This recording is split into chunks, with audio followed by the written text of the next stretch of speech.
Hello, and welcome to this session for NCEA 2021 for Enrollment and Marketing, a 360-degree view of your school's future through data. My name is Jesse Roberts. I am the CEO of Unbound 360, and I'm happy to be presenting this on-demand session for you. What we're looking at today really comes down to the basis of all of our work with Catholic schools, and I've worked in a number of them all over the country, and I work with a number of clients all over the U.S. And for those of you Latin scholars out there, this is probably the standard version of the school motto for every school I've been in and worked with. And if you don't really have your Latin chops handy, that's okay. I'll translate for you. We've always done it this way. And most of our schools are kind of stuck in the past and not thinking about the future and thinking about ways to use data in terms of business intelligence. So our session today is really going to dive into that and hopefully give you some ideas about ways that you can use data to be better with enrollment and marketing at your school. We're not going to go too crazy, but we're going to give you some great ideas about what you can do to make a difference at your school starting right away. So to start with, just to give you a little bit more information about me, I have worked in Catholic schools pretty much my entire career and worked around them, and I've held every position except president or principal, but I've done pretty much everything else on campus in a Catholic school. But most important, the main role that I think matters the most is that of parent. So I have been through the discernment process for Catholic high schools twice in the last 3 years. So this is a very important topic for me because I think it's vital for our schools to not only stay open but to thrive for the future, that we're on top of what's happening and that we are paying attention to data all the way around. A little bit more about me from a practical standpoint. I was fortunate enough to play professional soccer when I finished college, played for 3 years, and the owner of the first team that I played for was Richard Petty, pictured here from NASCAR fame. And you might wonder what NASCAR has to do with anything with soccer, but it was great and a great experience for me being in Charlotte, North Carolina, and we would finish practice every day around noon. I'd grab a shower, and instead of going and goofing off with my teammates, I wanted to learn more about marketing, and who better to really teach than the guys at NASCAR. So I spent time in our team's marketing office learning from those guys about brand loyalty, about building customer base, and about taking care of the people that support you the most. So I learned a lot during that time. When I finished my playing career, I was a college soccer coach for a while, and I was fortunate to be at Clemson University, one of the storied soccer programs in the United States. I learned a lot about branding, but I really learned about recruiting and spending time a lot with the admissions office. So I learned about their admissions process, how they deal with student athletes, how they deal with students, how they deal with expectations, and how they keep the process moving, especially for a high volume program like Clemson, to let every student feel like they were the most important. So I learned a lot there. And then obviously technology has always been very important to me. As a one-man admissions office, I had to find other ways to be effective and to keep things moving, and technology was really where it started. So for me, having my fingers in tech was always an important component. So without further ado, I want to kind of dive in and talk really about data as the most important resource on your campus. Data is the real driver to help you be more effective in your office, to help you find the information you're looking for, and to make great decisions from it. And data isn't something that should scare you. We're not talking about having to be an Excel wizard or having to be a computer scientist to be good at analyzing and understanding what data is all about. Data in this particular conversation is really designed to give you insight into your market. It's to help you understand where to put your marketing dollars, where to put your recruiting efforts, what markets around your school are going to be hot, which markets around your school need more attention, and also to give you insight into what's happening in the behavior in your market, so that you know what's happening at your feeder schools and your competitive schools, so that you are fully armed to make decisions and not be reactive, but to be proactive in the business of running your school. So we're going to spend some time talking about this, but I think it's important to have a really good frame of mind when it comes to the idea of what we mean by data.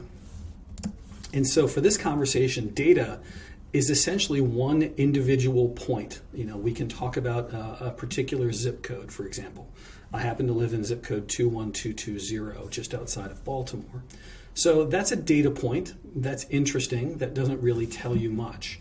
But as you move down the data continuum, the next component of that is information. So that data point should give you information that you need to think about for moving forward. So that particular data point, the information for that could be that zip code 21220 has seen a 14% increase in housing starts in the last 12 months.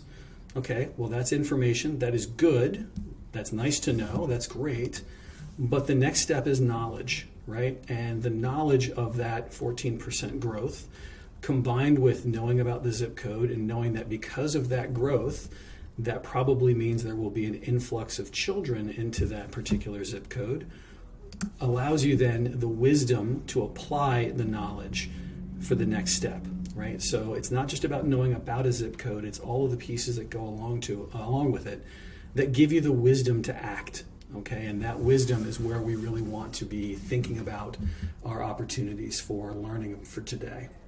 So what I want to do is tell the story from one very important data point. And your school may have 50 or 60 different data points that you track, whether it could be, you could be looking at standardized testing. You could be looking at feeder school grades.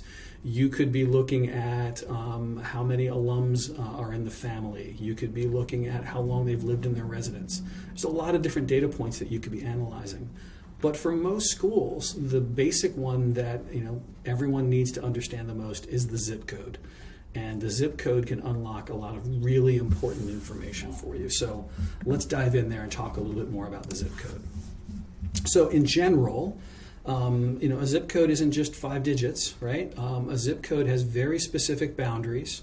A zip code also has a 4-digit code that goes along with it. You've probably seen that. And that actually goes down to the mail route in terms of which particular letter carrier will be dropping mail in a certain time. And this is actually really important when you're doing any direct marketing, because a zip code may be important, but by understanding what's happening in a zip code, you could literally target one side of the street versus the other for testing your marketing pieces. So zip code data is really important, but it can be really granular. And that's really vital when you're doing any marketing and recruiting efforts, to know that you're diving all the way in to a specific area. So that's really important. There's also information about a zip code that you might not know exists. And there are aggregate databases that will allow you to see the educational level of everybody that lives in a specific zip code. The income, and when we say income, we're not just talking about the average. You can understand in particular how many people between 25 and 44 years old make $50,000 or more, or between 44 and 60 years old make $75,000 or more. That comes in really handy when you're thinking about tuition planning. It comes in handy when you're thinking about your financial aid budget. But what's more is that you can also get an insight into how many people are living in that zip code and how many of them are at specific ages. And there is great data available that will show you how many kids are in preschool in each particular zip code, how many kids are in high school, as well as how many families have achieved a master's degree or just a bachelor's, or a high school graduate or a graduate of a vocational technical program. So that zip code data can actually tell you a lot more about your market than you initially thought. So, and I'm not talking about just the zip code that your school is in, but you should be thinking about this kind of data for every zip code that's represented in your current student body. Really important. And when you think about that, this is just an example of looking at a list of zip codes for a particular school in Florida and how many students they currently have enrolled. So you can see here we've got 75 kids, and they have 49 prospects in this particular zip code as well. This information is great, and what we need to really understand is that we want to make sure that the information that we're getting is clean. So we're talking about average income, the total population, how many kids are in high school. So you need to know what the density of your penetration in that market is. How well are you doing with current families? How well are you doing with prospects? That's all really important. You should have a very firm grasp on what's happening with this data in your particular situation for not just your current families, but anyone who's in inquiry. That information should then also drive you to understand what's happening with competition in the individual zip code. So, for instance, in this particular view, you're able to see, and we've aggregated a lot of this data for schools, to be able to see in a particular zip code how many schools, both public, private, and Catholic, exist, what their enrollment looks like, where they are in the map, where they are in relationship to your existing school, so that you can see what's happening. You have to have a very clear understanding in your zip code and the zip codes that you compete in with what's happening with the competing schools. This data, this one data point, in particular, this is 32907 that we're looking at. This is important information for you to know, especially when I hear so many Catholic schools talking about the need to grow their enrollment. Well, you can't grow your enrollment if you don't understand what the particular market looks like, how many kids are out there, what kids are enrolled in different grades in different schools. If you don't have this competitive information, there's no way you're going to enroll blindly. So you have to have this data and this information at your fingertips. And quite frankly, the zip code is the best way to get at that information. When you think about the zip code, that also brings you to the idea of real estate information. There are a lot of great real estate sites out there that aggregate and tell you how many homes are sold in a particular zip code and what the average sales price is over time. So, just taking a look at my particular zip code, you can see there's really a wide range of sales over the past 8 months, 9 months. And what you really want to understand is what is happening with the trend. Is it staying relatively flat? Is it moving? Is it going up? What does the inventory look like? The sales price is one thing, but the number of sales is what really brings you some more insight into what's happening in your market. And I like to look at the number of sales because you get an idea about immigration, people moving in and out, people moving around, as well as the sales price being tied to the footprint of the house. So again, zip code data can bring you a lot of information. I can't tell you how many times I've been in a board meeting where I've heard a board member say, hey, we need to be advertising over in 21236. And that's great, but they don't really know anything about a particular zip code, or they're just throwing out that particular area because they have friends that live over there and that's where the money is and that's where the kids are, and it's very anecdotal. And what I want to be able to have you do is to move away from anecdotal marketing and move to something that is way more concrete. And this information gives you that concrete analysis to help you really dig in and understand what's happening in a particular market. At the end of the day, purchasing power is really important, and how much money a family has that they may have spent on their home, do they have the resources available to even do tuition for your school? Will they be forced to kind of always consider the free public school down the street? And while that's the typical competitor that we hear most of our Catholic schools talking about, at the end of the day, understanding that there are people in the market to talk to is all that really matters. Let's get past what I call head trash about the tuition being the big barrier. Build the value, and if you understand the people that you're talking to in the zip code you're talking to, that value will make all the difference in the world. I want to talk about market share as well, because this ties into data and ties into zip codes. And for many of our schools who are concerned with growth and concerned with the idea of, we need to get bigger, we need more kids, we need more revenue in the school. Absolutely true. That's great. But are we really getting the most juice from the squeeze? And there's two pieces to that conversation, obviously. The first is, do you have a great admissions process, and are you doing the best work to get people in the door? And that's part of it. And the other piece that's really important here is about market share, and are you getting the most out of the market in particular? And what I want you to think about in this particular situation when we're talking about data is you have to know and not just have a guess, but you need to have very clear numbers. If you want to grow your school and grow your school's footprint, you need to know exactly how many kids are in each grade in each school in the market. you should have a very clear idea about how many kids are in your feeder schools and how many kids are in your competitive schools, so that you know where you stand in the market, that you know that you've got an opportunity to actually pull and get to the next step, right? But you also need to know how many kids are in grades for the upcoming years. And that's why I say by going back, we need to know how many kids, if we're a high school, a 9 to 12, it's great to know what's in the 8th grade right now at a particular feeder school, but shouldn't you know what's in the 4th grade as well? Shouldn't you know how many kids they've got enrolled in 1st grade? Part of market share is understanding how your data is going to help you stay thriving and stay competitive over the next 8 to 10 years. So this data is really important. So when you think about market share, you should be able to understand how many kids and how many schools are in your particular market, which ones you compete with. Are they private? Are they public? Are they Catholic? And then how many kids specifically are in this market?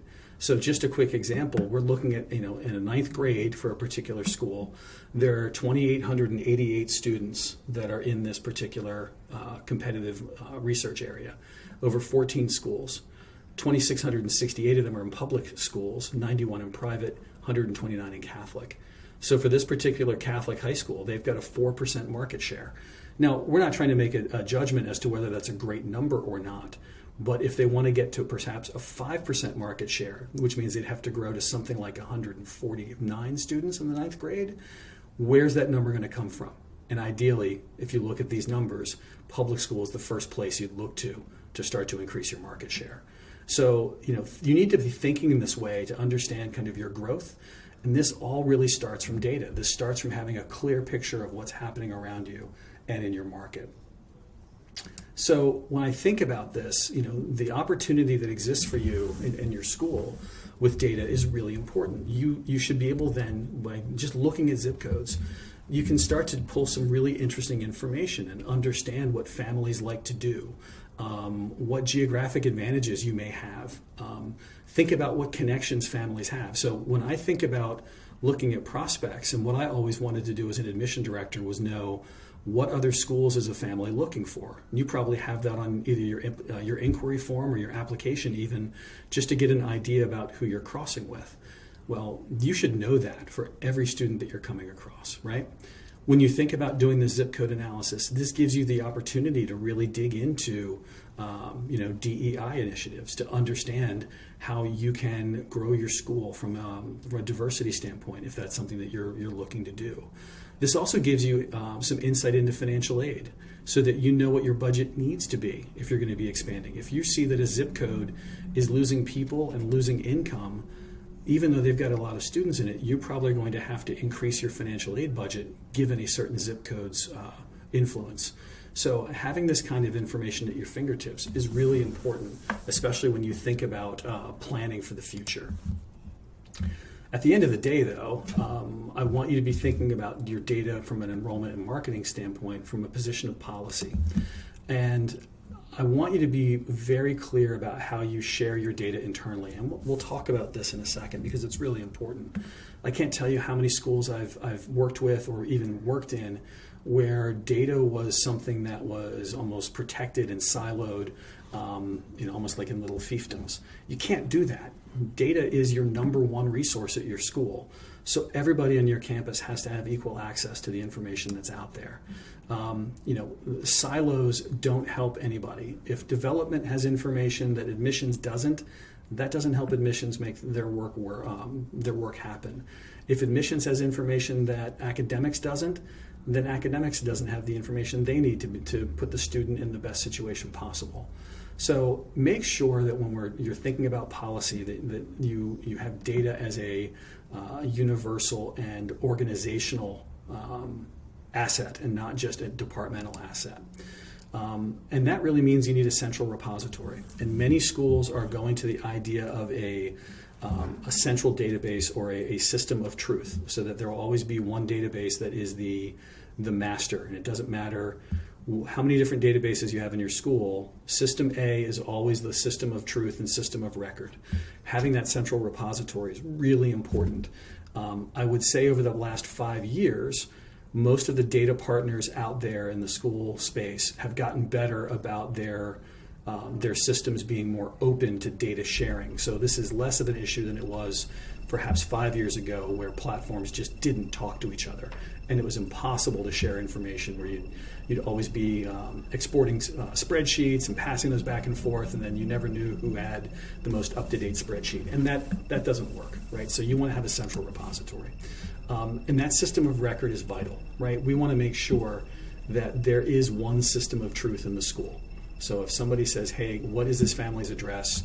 There's one place to go. You've always got it. It's always right. And you can always contact a family if you need to. And again, stop with the multiple spreadsheets. Even if your school is uses Google Sheets for your information and tracking enrollment and all of those things, that's fine. But there should be one system. There should be one spreadsheet. There should be one database that every department utilizes. So, big picture, so what are we talking about? And I want you to think about data from this acronym, which is I call CARD, which means that you're going to collect information, you're going to analyze information, you're going to report it, and then you're going to disperse it inside the building. Okay, so think about data when it comes down to things as a card. I think back as a kid, and I think about the old ways that, watching Batman on TV, that's how computers were. You had a punch card. And that card had all the data that you needed on it to get a particular question answered. So if you think about CARD, let's break this down a little bit more. So we talk about collecting information. You need to be really clear and really specific about when, how, and why you collect data. I have seen so many schools with these gigantic inquiry forms with 25 and 35 and 50 fields that you're trying to get families to give you every bit of information right off the bat, right when you start in the admissions process. That's not customer friendly. That is not the way of the modern internet. And frankly, that turns your customers off. You'll see here, just by this form I have on the screen, this is a 5-field inquiry form. That's it. This is what you want to get a conversation started. And if you use what's called progressive discovery, by letting people and allowing them to give you more information as events warrant, they feel better. You're building a relationship with them, and it makes the purpose of the conversation clear. If you just start collecting tons of information off the front, as a parent, I want to know why you care what my grandparents' names are in the inquiry process. I know as a school person, we're collecting that because development wants to get started with that information. But for a parent who's inquiring for the first time, that's not relevant and is not really part of the conversation. So have a purpose with that.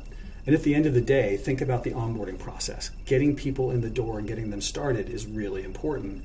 But we also want to make sure that process is clean, is friendly, and is easy for them to manage, right?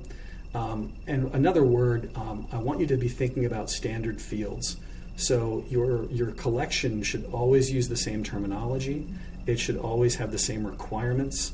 Your fields should be validated, and make sure that you're pulling the data in that you want. You'll notice here on this particular form that you've got current grade, and this is a drop down.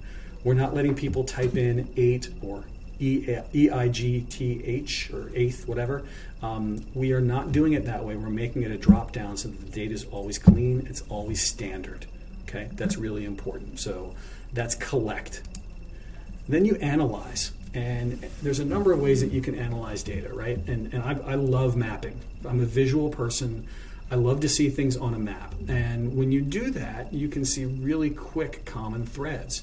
You can see areas of strength. You can see areas of weakness. You can see pockets that might shock you in terms of how well you're doing in an area, or pockets where you realize, wow, we're not really as good as we should be in a certain market. So, those common threads are really important for you to find. And again, they can come up in terms of zip code. They can come up in terms of wealth of a neighborhood. You might learn just by putting things on a map how close people are from feeder schools that end up to you. Or you could also learn how many of your current families are driving past your competitors to get to you. That's a fantastic piece of information, and you should be surveying those families to understand why they're coming past competitors to get to you. Use that as marketing information. This analysis is golden. You don't have to spend any money to do that. That is literally understanding what's happening inside of your building and turning that into a business advantage. Okay, so understanding your relationship with your feeders is critical, but really understanding the relationship with families and your competitors is vital. Obviously, next is to report. And every board has a different way that they want data reported and rolled up to them. Presidents of schools, heads of schools want their information different. And what I would tell you to do is create a dashboard. You can build one really easily in Google. There's a number of quick tools that you can do that for free. Google Insights is great. There's a tool called Data Studio that Google has that allows you to plug information in and create quick charts, and that will email information out for you on a weekly basis, which is great. Have a dashboard like that you can have your data clearly analyzed, so you're not talking about spreadsheets or gigantic Excel workbooks. Make it easy for you to understand, and make it easy for your office to understand as well. I hate to use acronyms, so when I say know your KPIs, that is know your key performance indicators. So you should know what your important zip codes are. You should know how many families are in the funnel at any given stage and given time. You should know how fast it takes a family to go from booking an inquiry to booking a tour, right? That's a performance indicator. And have those pieces of data so that you can report on them quickly. That helps you, at the end of the day, create SMART goals, and another acronym here, which is specific, measurable, actionable, realistic, and time-bound. When you think about the zip code, and we'll go back to this statistic for a second, it might be the case that a board member says, hey, we need more students next year. Go get us 10 more kids. That's nice, but that's not a very clear goal. A clear goal would be, I'd like to make sure we have 4 more boys out of zip code 21220 enrolled by March. Okay, so that's specific, 4 more boys. It's measurable, so we're talking about a very finite number of kids. It's attainable, we're not talking about 50. It's probably realistic based on the fact that we're talking about 4 students in 1 zip code, and it's time bound by March. Okay, so that data will allow you to come up with those kinds of goals that will be not only easy for your organization to manage and think about, but to present you the opportunity to show progress towards those goals at any given time.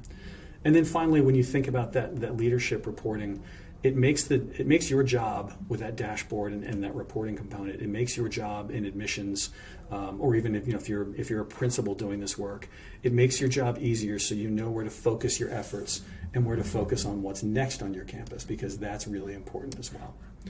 And then finally, we want to disperse the data. I would typically put up this kind of chart to let everyone on campus know kind of where data goes and who's responsible for it in a given time period. Now, your school may be different. This is an example, but you may share your data with 3 distinct areas of your campus. It comes from admissions, and then it goes to development, student life, and academics. Everybody should have access to it. Everybody should have the information they need. But again, it comes from admissions, and it comes from having a very clear purpose and very clear process to collect that data and put it out into your organization. At the end of the day, all of your offices and all of the functions in those offices should have access to the information that you're looking for, because academics may see that there's a common thread from a feeder school, that certain kids who went to JFK Elementary School in zip code 21220, their math proficiencies are much lower than kids from Chapel Hill Elementary. So that's a piece of information, a piece of data that's really important, and that's the kind of thing that can help prepare students for success when they get to campus. So having that data and sharing it in a way that makes sense is really important for the next step for your school. And when you're talking about admissions and enrollment, having great information will give your families a great experience when they on board with you. So here are some to-dos for you and things that you can do right away.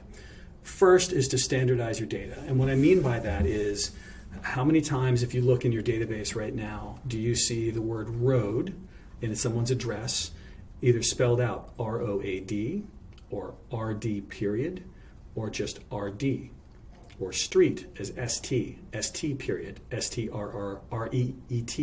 right? How often do you see that? So you need to have a standardized way for data to be collected and cleaned in your building. And make that very clear that it's everyone's job to keep that data standardized and clean throughout. You may be a school that doesn't want to use parentheses around the prefix of a phone number. You only want 3 digits dash 3 digits dash 4. Fine. Whatever you do, make it standardized so that when information comes in, it's clean, and that makes it easy for everyone to know what to do when data is to be entered or analyzed in your system. It's also great and really important to have a policy in place for data ownership. Think about what's important. Think about where your engines are in your building. Because I'm an admissions person, I really think that the ownership really starts on the admissions side, because that's the first intake and the first touch with the family. Obviously, in each function of the school, there will be areas for updating and cleaning data, but that also needs to have a policy in place and be very clear and delineated, so that when you're using that data later on for analysis and further enrollment and admissions efforts, it's clean and you know what you need to do. I'd also tell you to make sure that you're mapping out those functional needs. Understand that the development office may or may not necessarily need information on a feeder school. They might, but you need to map out the functional need and do that with each office. Make sure they all have input. I've worked in schools where the development office wanted every piece of data that ever came in from admissions. And while that's great, that's also a lot of, that could be a lot of burden on your admissions office to make sure that information is shared. So make sure that there's a very clear plan in place, make sure it's mapped out, and then make sure that when you do map it out, that is memorialized on paper. I'd also encourage you to iterate. You're not going to get it right on the first time, and don't hold yourself to the standard that it has to be perfect. Perfect is the enemy of the good, right? So make sure that you iterate, that you're constantly looking at your systems, that you're constantly making sure that you've got error trapping in place so that you can find perhaps either bottlenecks or areas where you might be losing data. Make sure your forms are doing what they're supposed to. Check them out all the time. And finally, most importantly, is backup. How many horror stories do you hear about schools unfortunately getting caught with ransomware?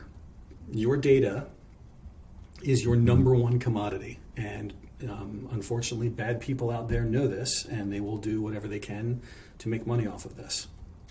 So I would encourage you to back your data up off-site. Back it up in encrypted systems. You can do this very easily with Amazon Web Services. You can do this with a network attached storage or NAS drive, but just make sure you've got your data backed up. The last thing you want is to have years of business intelligence lost from a power spike, from an intruder, from somebody accidentally hitting delete. That's the last thing you want. And especially when you're talking about your admissions and enrollment data, you've got to have this information, and you need to make sure that you have access to it at any time. Big picture, and at the end of the day, data is the fuel that drives the engine for admissions and enrollment at your school. And admissions and enrollment is the lifeblood. It's 90% of your school's budget, if not more. So you need to be very clear about what you're doing with data. You need to be very clear about how you manage it. When I think about the kind of the overarching theme, for you as a Catholic school, you need to innovate. You need to be thinking differently. You need to find ways to be better than your market. You need to collaborate, and that means you've got to work together in your building. You've got to work together in many cases with other Catholic schools. You've got to work with your diocese. You've got to make sure that you've got all the pieces lined up, and that collaboration means you can be asking for data and help from a number of different people. And because of that, you're going to make data-informed decisions. And I used to say data-driven, but I really believe that data-informed is a better way to describe this, because this is talking about letting the data help you make a decision based on the wisdom that you have acquired through your business intelligence, your time at your school, and what the market is telling you. we believe, with the work that we do with schools all over the country, that having a data-informed decision is where you should be. And we are always pushing schools to think outside the box, to be different, but most importantly, to let the data tell the story and get away from anecdotal marketing. I hope that you've gotten a lot out of this conversation, and I hope that you are thinking differently now about what data can do for you at your school. At the end of the day, obviously, we care mostly about helping schools understand where they're going and what they're doing next. So at the end of the day, thank you for your time. Thank you for your professional development. Keep asking questions at your school. Keep pushing the envelope, and just know that there are resources out there that can help you not only find the data, but analyze the data and help you make great decisions using that to help your school grow and thrive for the coming years. With Unbound 360, as a company, we're standing ready to help every Catholic school to not only stand in their market, but to thrive in it and to be a champion for education for kids all over the country. So again, thank you for your time. My name is Jesse Roberts with Unbound 360, and you can see our work at unbound360.com. We look forward to seeing you on the road in the future, hopefully in person. But thanks again for your time, and take care. We'll talk soon.